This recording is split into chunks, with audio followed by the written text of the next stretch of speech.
अल्हम्दुलिल्लाहि नहमदुहु व नस्तईनुहु व नस्तगफिरुहु व नु'मिनु बिही व नतवक्कलु अलैहि व नऊज़ु बिल्लाहि मिन शुरूरि अनफुसिना व मिन सय्यिआति अमालिना मन यहदिहिल्लाहु फला मुदिल्ल लहु व मन युद्लिलहु फला हादिय लहु व नशहदु अन ला इलाहा इल्लल्लाहु वहदहु ला शरीक लहु व नशहदु अन्न सय्यिदना व शफीअना व मौलाना मुहम्मदन अब्दुहु व रसूलुहु अम्मा बादु फ़क़द क़ाल अल्लाहु तबारक व तआला फ़ी कलामिहिल मजीद वल फ़ुरक़ानिल हमीद।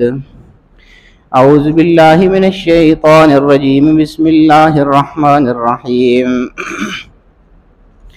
इन्नल्लाह व मलाइकतहु युसल्लूना अलन नबी या अय्युहल्लज़ीना आमनू सल्लु अलैहि व सल्लिमू तस्लीमा। सय्यदना मौलाना मुहम्मद व अला आलि सय्यदना मौलाना मुहम्मद व बारिक अलैहि। अस्सलातु वस्सलामु अलैका या रसूलल्लाह व अला आलिका व अस्हाबिका या हबीबल्लाह। अस्सलातु वस्सलामु अलैका या शफीअल मुज़निबीन व अला आलिका व अस्हाबिका या रहमतल लिल आलमीन। आप में से अक्सर लोग जानते हैं रबीउल अव्वल शरीफ का महीना अभी इख्तिताम पजीर हो रहा है, आखिरी तारीख़ें हैं उसकी। और रबीउल अव्वल के शुरू से ही हमारा मौजू तज़किरा मुस्तफ़ा और ज़िक्र मुस्तफ़ा सल्लल्लाहु ताला अलैहि वसल्लम के हवाले से चल रहा है। पिछला जुम्मा मैं यहाँ पर नहीं था, सुनहरी मस्जिद पेशावर सदर में पढ़ाना था, वहाँ पढ़ाया था। तो उसी सिलसिले को इंशाअल्लाह आगे बढ़ाएंगे जो पीछे से हमारा मौजू चलता आ रहा है। हुज़ूर अलैहिस्सलातु वस्सलाम का ज़िक्र और अल्लाह का ज़िक्र, यही दोनों सबसे बड़े ज़िक्र हैं। अल्लाह हमारा खालिक है, हमारा मालिक है, रब्बुल आलमीन है, और हुज़ूर अलैहिस्सलातु वस्सलाम उसी रब्बुल आलमीन के महबूब हैं जो कि रहमतुल लिल आलमीन है। वो रब्बुल आलमीन है, सारे जहानों का रब है, और हुज़ूर अलैहिस्सलातु वस्सलाम सारे जहानों के लिए रहमत हैं। तो ये दो बहुत बड़े ज़िक्र हैं। अब कुछ ज़िक्र ऐसे हैं जो अल्लाह रब्बुल आलमीन के साथ ख़ास हैं। मसलन अल्लाहु अकबर, ये अल्लाह रब्बुल आलमीन की बड़ाई बयान करना है, ये अल्लाह का ज़िक्र है। इसी तरह सुबहान अल्लाह, अल्हम्दुलिल्लाह, ये सारे अल्लाह के ज़िक्र हैं। अल्लाह की हम्द, अल्लाह की तारीफ़ बयान करना, सुबहान अल्लाह, अल्लाह की पाकी बयान करना, अल्लाह पाक है। तस्बीह, सुबहान अल्लाह कोई तस्बीह भी कहा जाता है। तस्बीह का मतलब सुबहान अल्लाह कहना, तहमीद का मतलब अल्हम्दुलिल्लाह कहना, तकबीर का मतलब अल्लाहु अकबर कहना। तो ये अल्लाह ताला की हम्द, बड़ाई और पाकी बयान करना, ये अल्लाह का ज़िक्र होता है। हुज़ूर अलैहिस्सलातु वस्सलाम का ज़िक्र भी अलग तरीके से हो सकता है, लेकिन ये बहुत अल्लाह रब्बुल आलमीन ने ख़ास एहतमाम फरमाया है।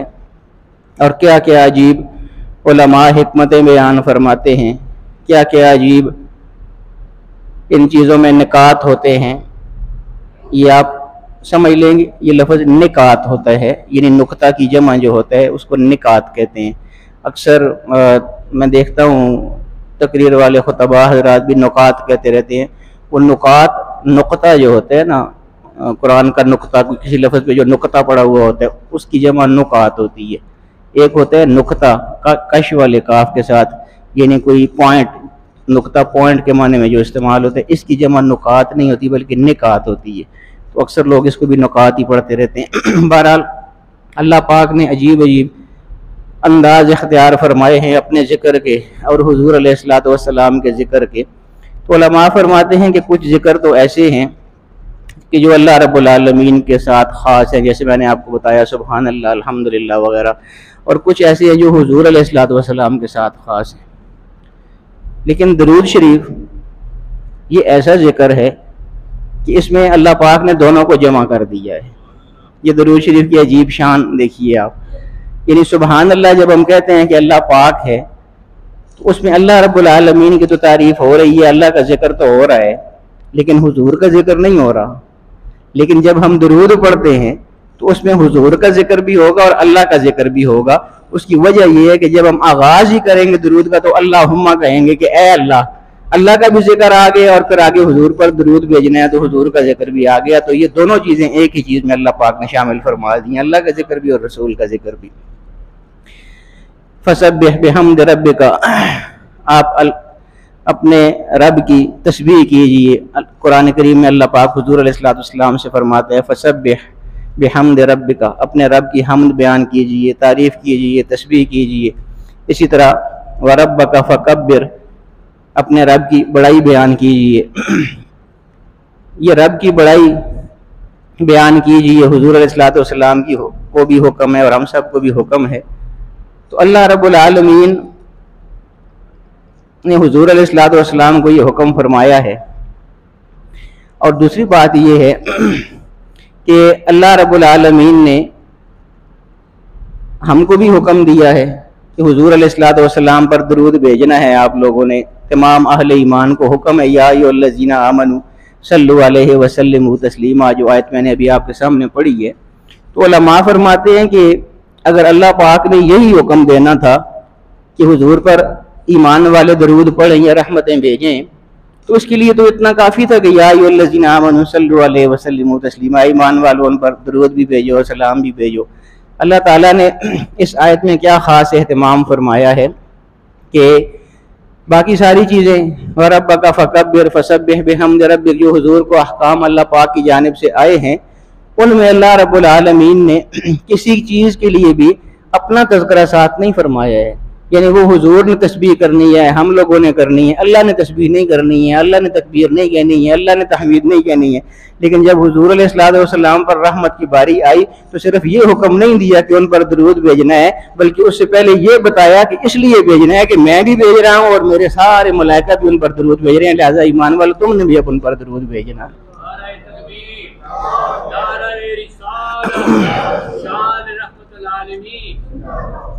यानी अल्लाह रब्बुल आलमीन ने अपना तरीक़ाकार पहले बताया कि ये आम इबादत की तरह चीज़ नहीं है। दरूद आम इबादत की तरह इसको न समझना, बल्कि ये बहुत ख़ास इबादत है। और हमें हुक्म हुआ कि दरूद पढ़ो, हुजूर अलैहिस्सलाम पर सलाम पढ़ो। और ऐसे अंदाज में देखिए कुरान करीम के आप अल्फाज को देखिए कि सल्लु अलैहि, उन पर रहमतें भी भेजो ईमान वालों, वसल्लिमू, और उन पर सलाम भी भेजो। सिर्फ इतना नहीं फरमाया, आगे फरमाया तस्लीमा, ऐसा सलाम भेजना कि पता चले किसी ने सलाम भेजा है। तस्लीमा का मतलब ये कि मुकम्मल तौर पे जो उम्दा तरीन सलाम भेज सकते हो वो सलाम भेजना हुजूर अलैहिस्सलाम पर। तो उलमा फरमाते हैं कि इसमें दो तीन चीज़ें बड़ी अजीब हैं। एक तो ये है कि जो रहमत का अल्लाह पाक ने हुक्म फरमाया है कि दरूद का माना रहमत, कि दरूद भेजो तुम, और अल्लाह भी भेजता है दरूद, रहमतें भेजता है। तो उलमा फरमाते हैं कि हमारे पास रहमतें नहीं होती हैं, जबकि अल्लाह पाक ने हमको हुक्म फरमाया है कि तुम दरूद भेजो उन पर। तो हमारे पास जब रहमतें है ही नहीं है तो हम कैसे उन पर भेजें? बल्कि यहाँ तक उलमा फरमाते हैं कि मलाइका के पास भी रहमतें नहीं होती हैं, रहमत सिर्फ अल्लाह के पास होती है। मलाइका लेके आते हैं, होती अल्लाह के पास है, सिर्फ अल्लाह के पास रहमत होती है। अस्सलामु अलैकुम व रहमतुल्लाह, अल्लाह की रहमत वो अल्लाह के पास होती है, वो किसी और के पास नहीं होती है, ना हमारे पास होती है, ना मलाइका के पास होती है, सिर्फ अल्लाह रब्बुल आलमीन के पास रहमत होती है। तो वो फरिश्ते लेके आते हैं, तो उनका दरूद पढ़ना ये है कि वो अल्लाह की रहमतें लेके आते हैं, और हमारा रहमत भेजना ये है कि हम अल्लाह से दुआ मांगते हैं कि बारी ताला तू उन पर रहमत नाजिल फरमा। हमें तो मालूम ही नहीं है उनकी शान और अजमत जो है हुजूर अलैहिस्सलाम सी, उससे तो हम लोग आगाह ही नहीं है कि उनकी कैसी अजमत और शान है। लेकिन बारी ताला तू तो उनकी अजमत और शान से वाकिफ है, इसलिए बारी ताला तू उनकी शान और अजमत को जो समझने वाला है उनकी शान के मुताबिक बारी ताला तू उन पर हमारी तरफ से भी रहमत नाजिल फरमा और अपनी तरफ से भी रहमत नाजिल फरमा। मुझे अभी एक बात याद आई है इसी हवाले से, बड़ी खूबसूरत बात है। बड़े हजरत मौज़म रहमतुल्लाह ताला अलैह मेरे दादा जान, बड़े लोगों की वाकई बड़ी बातें होती हैं।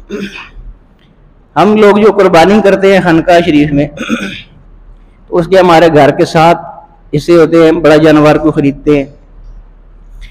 तो उस बड़े हजरत साहब जो है उनका ये मामूल था कि वो उन 7 हिस्सों में 6 हिस्से घर के रखते थे बड़े हजरत साहब, जिनका ये मज़ार है। 6 हिस्से घर के रखते थे उस गाय में या बड़े जानवर में जो भी होता था, एक हिस्सा हुज़ूर अलैहिस्सलाम की तरफ से रखते थे।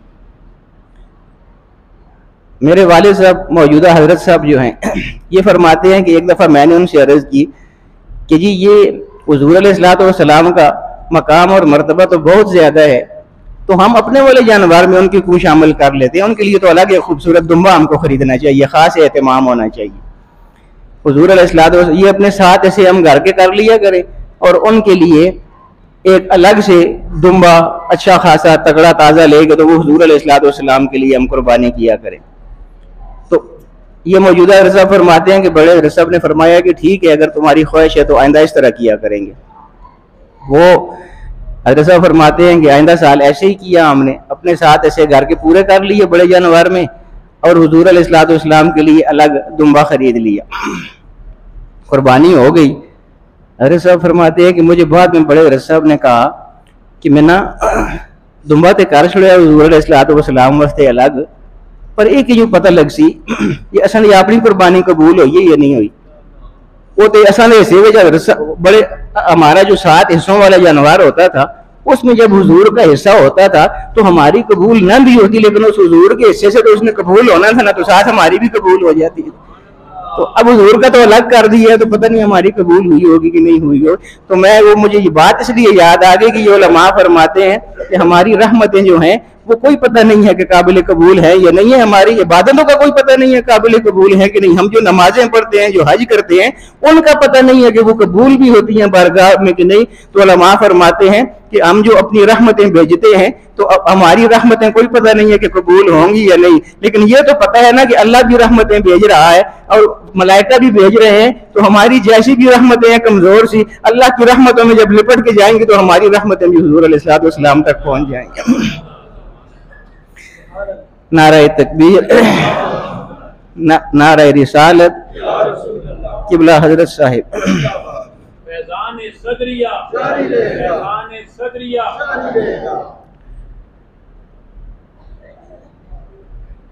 वो मैं अर्ज कर रहा था कि बड़े लोगों की बड़ी बातें होती हैं। बड़े हजरत मुअज्जम साहब रहमतुल्लाह ताला अलैह, कितनी खूबसूरत सोच थी उनकी कि हम अलग से कुर्बानी, अगर से नीयत अच्छी थी हमारी, ये नहीं हुजूर अलैहिस्सलाम के लिए अलग से एक दुम्बा खरीदना, उसका एहतमाम करना, ज़ाहिर नीयत का भी सवाब होता है इंसान को, बहुत ज़्यादा अच्छी नीयत थी।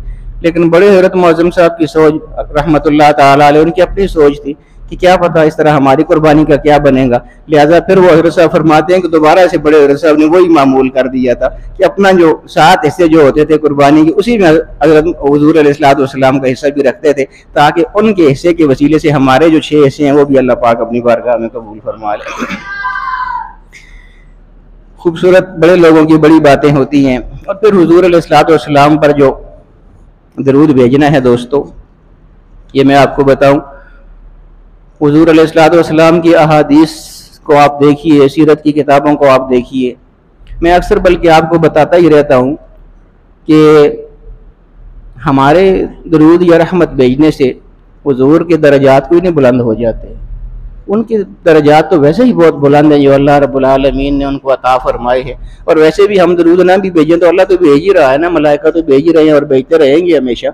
इसलिए हमारा जो दरूद भेजना है या रहमत की दुआ करना है हुज़ूर अलैहिस्सलाम के लिए, तो ये उनके फ़ायदे के लिए नहीं है बल्कि ये हमारे अपने फ़ायदे के लिए। कैसे है देखिए, एक सहाबी हैं वो बयान फरमाते हैं कि देखिए सहाबा के क्या हुज़ूर अलैहिस्सलाम के साथ इश्क के अंदाज हैं। वो फरमाते हैं कि हम 3-4 दोस्त थे, सहाबा किराम रिज़वानुल्लाह ताला अलैहिम अजमाइन। फरमाते हैं कि हम 3-4 दोस्त थे, तो हमने आपस में ये तय कर लिया था कि हुज़ूर अलैहिस्सलाम जब घर से निकलते हैं, कहीं भी बाहर आते जाते हैं, तो हमने किसी भी वक्त हुज़ूर को अकेला नहीं छोड़ना है। तो हम चारों ने अपनी अपनी ड्यूटियाँ लगा ली थी कि फ़लाँ वक़्त से लेके फ़लाँ वक़्त तक मैं हुज़ूर के साथ रहूँगा। कोई चीज़ हुज़ूर को ज़रूरत पड़ सकती है, कोई हुक्म आप फरमा सकते हैं, 100 ज़रूरतें होती हैं, तो ऐसा ना हो कि हुज़ूर को किसी चीज़ की ज़रूरत पड़े और हम में से कोई भी ना हो। तो इसलिए हम चारों ने ये अपना एक शेड्यूल बना लिया कि फ़लाँ वक़्त से लेके फ़लाँ वक़्त तक मैं ड्यूटी करूँगा हुजूर के साथ, फिर उसकी ख़त्म हो जाती है तो दूसरा आ जाता है, फिर तो वो फरमाते हैं कि हम 3-4 दोस्तों ने ये तमाम कर रखा था। हुजूर अलैहिस्सलाम को हमने ये नहीं बताया था कि हमने ये कार्रवाई की हुई है। एक दफ़ा ऐसे हुआ कि हुजूर अलैहिस्सलाम घर से बाहर निकले और एक तरफ को चल लिए, तो अब उन चारों में से जो एक जिनकी ड्यूटी थी उस वक़्त, वो भी हुजूर के पीछे पीछे चले गए। ये भी खतरा होता था कि हुजूर को कोई नुकसान न पहुंचा दे। हिफाजत के लिहाज से भी ऐसे होता था कि एक आध हुजूर के साथ हर वक्त रहता था। फरमाते हैं कि चलते चलते हुजूर अलैहिस्सलाम एक बाग में तशरीफ़ ले गए।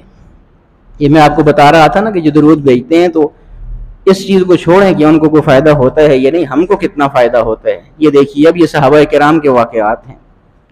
फरमाते हैं कि हुजूर अलैहिस्सलाम एक बाग में तशरीफ़ ले गए और बाग में जाके हुजूर अलैहिस्सलाम ने वहाँ पर नमाज पढ़ना शुरू कर दी। वो वही बात है कि वरब्बका फकब्बिर वसियाबका फताहिर फसल्लि लिरब्बिका वन्हर। हुजूर अलैहिस्सलाम से कौन ज़्यादा अल्लाह पाक को याद करने वाला है? वो तो सबसे ज़्यादा अल्लाह का जिक्र करने वाले हैं और अल्लाह का जिक्र सिखाने वाले हैं। फरमाते हैं कि हुजूर ने वहाँ नमाज पढ़नी शुरू की तो हुजूर की वैसे ही नमाज ही बहुत ज़्यादा लंबी होती थी। हुजूर जब सजदे में गए तो अब हुजूर सजदे से उठ ही नहीं रहे हैं, इतना लंबा सजदा कर रहे हैं, सजदा किए हुए हैं, पढ़ रहे हैं सुब्हान रब्बियल आला, पढ़ते जा रहे हैं, इतना लंबा सजदा वो सहाबी फरमाते हैं हुजूर ने किया कि मैं डर गया कि शायद हुजूर का विसाल हो गया है। तो ऐसे सजदे हुजूर अलैहिस्सलाम किया करते थे, अक्सर किया करते थे। बल्कि हज़रत माई आयशा सिद्दीक़ा रज़ियल्लाहु ताला अन्हा व सलामुल्लाह अलैहा, हुजूर की ज़ौजा मोहतरमा है, वो फरमाती हैं कि एक दफ़ा हुजूर अलैहिस्सलाम ने ऐसा ही सजदा घर में किया था, बहुत लंबा सजदा। बहुत लंबा जब हो गया सजदा तो मैं भी डर गई कि शायद हुजूर अलैहिस्सलाम इंतकाल फरमा चुके हैं, विसाल फरमा चुके हैं। तो वो तो चूँकि ज़ौजा मुतहरा थी ना, वो तो बेतकल्लुफ़ी कर सकती थी। तो वो फरमाती है कि जब बहुत ही ज़्यादा लंबा हो गया और मैं डर गई तो मैंने सजदे में हुजूर अलैहिस्सलाम के पाँव के अंगूठे को पकड़ के हिलाया कि देखूं कोई हरकत होती है कि नहीं। तो हुजूर ने उंगली हिलाई तो मुझे पता चला कि नहीं, यहाँ पर मौजूद है। लेकिन ये तो ज़ौजा मुतहरा थी, ये तो ऐसी बेतकल्लुफ़ी कर सकते थे। वो जो सहाबी बाग में बैठे हुए हुजूर को देख रहे हैं वो तो ऐसे नहीं कर सकते थे अदब की वजह से। वो फरमाते हैं कि मुझे और तो कोई समझ ना आई तो मैं रोने लग गया, वहां बैठ के दाड़े मार मार के वो रोने लग गए। हुजूर अलैहिस्सलाम अब उस सजदे में ऐसी महवियत में है अल्लाह रब्बुल आलमीन के साथ कि इनके दाड़ के रोने की भी हुजूर को पता नहीं चली। हुजूर उसी तरह सजदे में है, अपने मामूल के मुताबिक हुजूर अलैहिस्सलाम ने सजदा जब खत्म किया तब उन्हें पता चला हुजूर को कि ये रो रहे हैं। यहाँ पर वो उनकी तरफ मोड़े कि क्या हुआ, क्यों रो रहे हो इतने जोर से? उन्होंने अर्ज़ की या रसूलल्लाह, मैं समझा था आप विसाल फरमा गए, मैं तब रो रहा। हुजूर अलैहिस्सलाम ने फरमाया ये बात नहीं है, बल्कि असल बात ये है कि मैं जब नमाज पढ़ रहा था तो नमाज के दौरान ही जिब्रील अमीन तशरीफ ले आए थे और वो वही लेकर आए थे। अल्लाह रब्बुल आलमीन की जानिब से सलाम पेश किया उन्होंने मुझ पर और उन्होंने मुझे ये खुशखबरी सुनाई है कि या रसूलल्लाह, अल्लाह पाक फरमाता है कि मन सल्ला अलैका मर्रतन सल्लल्लाहु अलैहि अशरा मर्रात।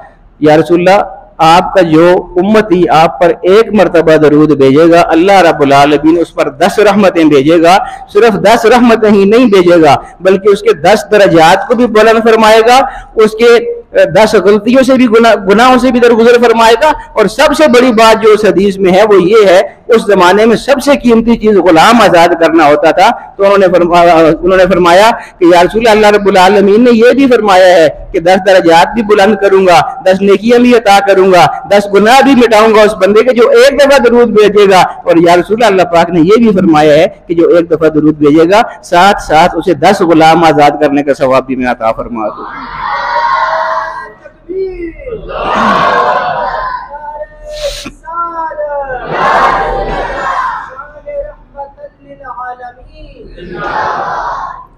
तो ये मैं अर्ज कर रहा था कि वो उन पर जो रहमतें हम भेजते हैं, उन पर जो दरूद भेजते हैं, वो हुजूर अलैहिस्सलाम को फ़ायदा पहुंचता है नहीं पहुंचता है वो हम जानते नहीं है, लेकिन ये यकीनी बात है कि हमको फ़ायदा पहुंचता है। खुद हुजूर अलैहिस्सलाम के बेशुमार इरशादात मुबारक हैं। वही मशहूर हदीस है, आपने सुनी हुई सहाबी का वाक़या जिन्होंने अपनी नफली इबादत को 4 हिस्सों में तकसीम किया हुआ था। तो हुजूर ने उनसे क्या फरमाया था? मकसद मेरा वो वाक़या बयान करना नहीं बल्कि हुजूर का वो जुमला जो इरशाद हुजूर मुबारक है, हुजूर अलैहिस्सलाम का इरशाद मुबारक, उसका जो जुमला है उसकी तरफ तवज्जो दिलाना है कि ये हमारे लिए फ़ायदा होता है। जब हुजूर पर दरूद भेजते हैं, वो सहाबी हुजूर की बारगाह में हाजिर हुए तो उन्होंने अर्ज़ की थी कि या रसूलल्लाह, मैंने अपने जो नफली इबादात के मामूलात हैं, ये जितना मैं वक़्त देता हूँ नफली इबादात को, तो वो सारा वक़्त मैंने इस तरह तकसीम किया हुआ है कि उसको 4 हिस्सों में मैंने तकसीम किया है इबादात का वक़्त। और इसमें याद रखें ये नफली इबादात की बात होती है। ऐसा नहीं कि उन्होंने ज़रूरी काम करने छोड़ दिए थे, कारोबार करना छोड़ दिया था और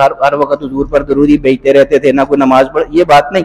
जो नफली इबादात का वक़्त उन्होंने मखसूस किया हुआ था 24 घंटों में, मिसाल के तौर पर 4 घंटे वो मजमूई तौर पर नफली इबादात करते थे, तो मकसद ये है कि उन 4 घंटों में जो मैंने मखसूस किए हैं आप तमाम नफली इबादात करने के लिए, उनमें से मैं या रसूलल्लाह ऐसे करता हूँ, मिसाल के तौर पर अगर 4 घंटे हैं समझने के लिए, तो 3 घंटे में अपनी जितनी भी नफली इबादात हैं सारी वो करता हूँ और 1 घंटा सिर्फ और सिर्फ आप पर बैठ के दरूद भेजता रहता हूँ।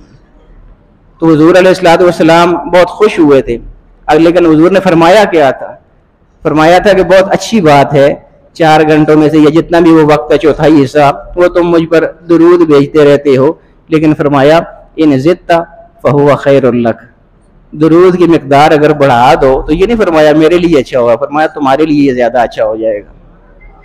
वो सहाबी फरमाते हैं कि या रसूलल्लाह, मैं ऐसे करता हूँ कि आधा आधा वक्त कर लेता हूँ, मिसाल के तौर पर 4 घंटे हैं तो बाकी जितनी भी नफली इबादात हैं वो 2 घंटे करता रहूँगा और 2 घंटे सिर्फ बैठ के आप पर दरूद भेजता रहूँगा। ये ज़्यादा अच्छी बात थी। हुजूर अलैहिस्सलाम मुस्कुराए और फरमाया कि ये उस पहले से ज़्यादा अच्छी बात है, लेकिन फिर भी इन ज़िद्ता फहुवा खैरुल लक, अगर इससे भी ज़्यादा करो दरूद की मिकदार तो ये तुम्हारे लिए और ज़्यादा अच्छा होगा। तो वो फरमाते हैं कि या रसूलल्लाह, मैं ऐसे कर लेता हूँ कि 3 हिस्से जो हैं, 1 हिस्सा सारी नफली इबादत करूँगा और 3 हिस्से आप पर दरूद भेजता रहूँगा। अब 1 ही घंटा रह गया है, बाकी सारी नफली इबादत के लिए 3 घंटे तो दरूद के लिए वक़्फ़ कर दिए उन्होंने। हुजूर अलैहिस्सलाम फिर मुस्कुराए और फरमाया ये पहली दोनों सूरतों से बेहतर है, लेकिन इन ज़िद्ता फहुवा खैरुल लक, इससे भी अगर ज्यादा कर दो तुम्हारे लिए और ज्यादा अच्छा होगा। साहबी अर्ज़ करते हैं या रसूल 4 ही घंटे हैं, फिर 4 के 4 घंटे कोई नफली इबादत और ना करूं, सिर्फ और सिर्फ 4 घंटे आप पर दरूद ही भेजता रहूं। हुजूर ने फरमाया ये जितनी भी पहली सूरतें बयान की हैं तुमने उन सबसे बेहतर है, और अगर ऐसा तुमने कर लिया कि हम वक्त मुझ पर दरूद भेजते रहे तो फिर क्या होगा, इज़न युक्शफु हम्मुका व युदफ़अ करबुका, अगर तुमने ये कर लिया तुम्हारी हर परेशानी दूर हो जाएगी, हर गम दूर हो जाएगा और कोई ऐसी परेशानी बाकी नहीं रहेगी जो तुम्हें तंग कर सके। वो यानी हर वक्त दरूद हुजूर अलैहिस्सलाम पर। हजरत साहब की नात का एक शेर मुझे याद आ गया है, वो क्या हुजूर ने फरमाया था कि अगर ऐसा कर लोगे तो इज़न युक्शफु हम्मुका व युदफ़अ करबुका, हर गम दूर हो जाएगा, हर परेशानी हर तकलीफ दूर हो जाएगी। तो इसी हदीस को मद्देनजर रखते हुए गालिबन हजरत साहब ने वो नात का शेर तहरीर फरमाया था, ना गम नेड़े आवे ना दुख उससे पहुँचे, ना गम ने, वही गम वाली बात, दुख वाली बात जो हुजूर ने फरमाई है कि कोई दुख बाकी नहीं रहेगा, कोई गम बाकी नहीं रहेगा। ना गम नेड़े आवे ना दुख उस पहुंचे, किसा जड़ा रोज भेजे दरूदां दी डाली, जड़ा रोज भेजे दरूदां दी डाली। तो जो दरूदों की डाली रोज भेज देते हैं हुजूर अलैहिस्सलाम पर, उन पर ना कोई गम आता है और ना कोई तकलीफ बाकी रहती है उनके लिए। तो अल्लाह रब्बुल आलमीन हमें इसी तरह हुजूर अलैहिस्सलाम के साथ ये जो हमारा अकीदत का रिश्ता है, जज्बात का रिश्ता है, इश्क का रिश्ता है, प्यार का रिश्ता है, अल्लाह ताला हमेशा इसको सलामत रखे और इसी तरह अकीदत के साथ हुजूर अलैहिस्सलाम के तज़किरे करने की तौफीक अता फरमाए। व आखिर दावाना अनिल हम्दुलिल्लाह।